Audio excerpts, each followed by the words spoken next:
Hello, everybody. Welcome back to the Film Buds podcast. This is episode number 601, and my name is Henry. This time, I am going to be discussing the new film on Netflix, Apex, and it is directed by Balthazar Kormaker, stars Charlize Theron and Taron Egerton, as well as Eric Bana. And the synopsis is: a mountain climber haunted by a fatal decision in Norway retreats to the Australian wilderness for isolation. Her journey turns into a desperate hunt when a deceptive local targets her as his next ritualistic prey in the bush.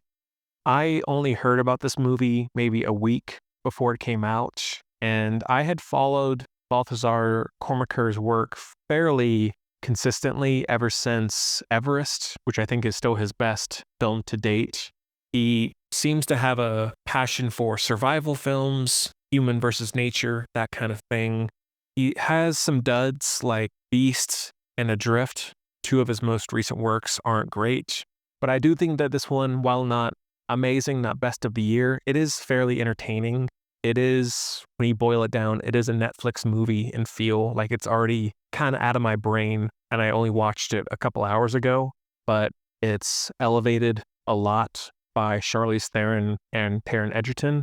And I think the location is interesting. The concept of this woman who, and there will be spoilers here, just warning, she makes a mistake with her boyfriend on a mountain climb and he dies. And so she's forever just done climbing mountains. She doesn't ever want to risk that happening again with anyone.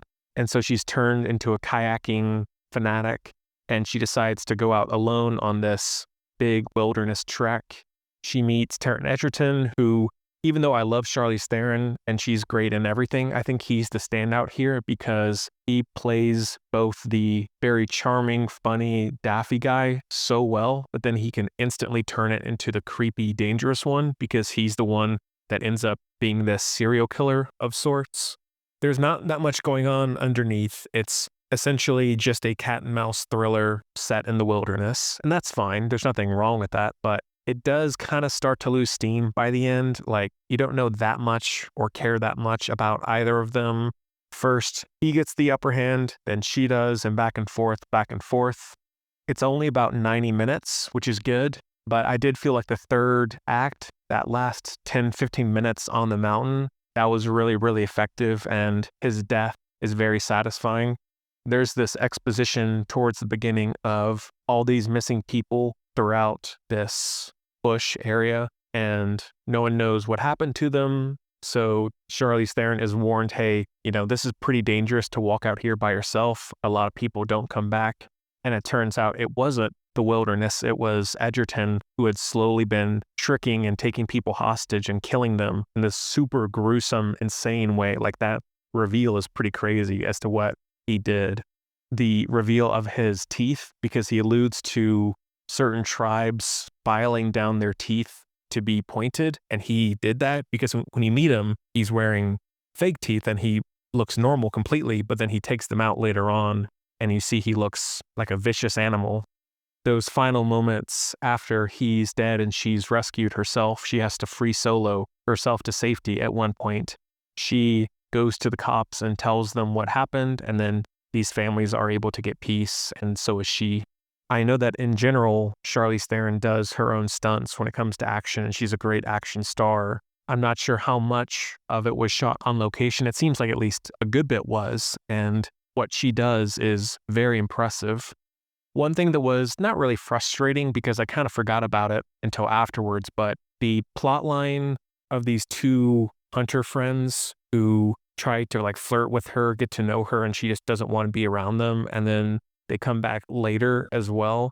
That doesn't really go anywhere. Like, I was thinking that they were going to show back up at some point during the chase and they would help her or they would help him. I don't know, but that just seemed injected in there to have more drama, very artificial. The score was good. The cinematography was strong overall. Even though Eric Bana is only in the first 10 minutes or so, I always love to see him. Great Australian actor. And with Taron Egerton, who I've liked ever since I saw him in Kingsman, he had a good run, like in the mid-2010s, and then he just seemed to suddenly fall off. He's been in a lot of indie stuff the last 4 or 5 years, but I'm hoping he gets a little bit bigger of an audience. And I know he was in Carry On, the other Netflix film, which was a big hit, but I think he's just all in all a underrated actor. I'm not sure if the reason why Everest is still his best is because that was a true story, so it just inherently had more weight. Although Adrift with Shailene Woodley was also a true story, but maybe it's a scripting issue, like the scripts that he's choosing just don't have the body, the weight to make it something more substantial. Heavy 3 out of 5.